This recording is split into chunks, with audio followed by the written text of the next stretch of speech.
À quelques pas de Tower Bridge, voici le Londres de Charles Dickens. Il y a 200 ans, à sa naissance, le sud-est de la capitale britannique était malfamé et dangereux. Dickens connaît ici la misère et le travail dès son plus jeune âge. Devenu écrivain, il sera l'un des premiers à dénoncer l'exploitation des pauvres et des enfants durant l'ère victorienne. Son père sera même jeté en prison pour dette ici, alors que Charles n'a que 12 ans.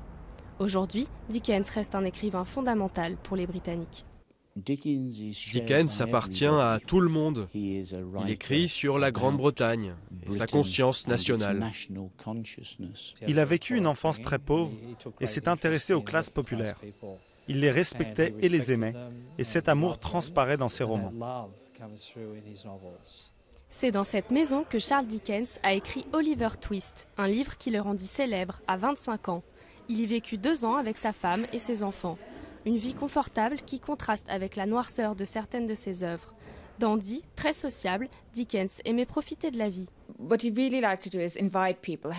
Il adorait inviter des gens, faire de grands dîners, des fêtes. Et parfois, même lorsqu'il écrivait ses livres, il aimait avoir ses enfants et sa femme autour de lui. Ce n'était pas un de ces écrivains qui s'enferment dans leur bureau en demandant à tout le monde de se taire. Il y a eu des aspects merveilleux dans sa vie, mais aussi des côtés plus sombres. La façon dont il traitait sa famille, le fait qu'il ait eu une relation adultère compliquée avec une jeune actrice. Une vie de contraste qui s'arrêta brutalement à 58 ans, laissant un héritage littéraire considérable, maintes fois réédité et adapté au cinéma.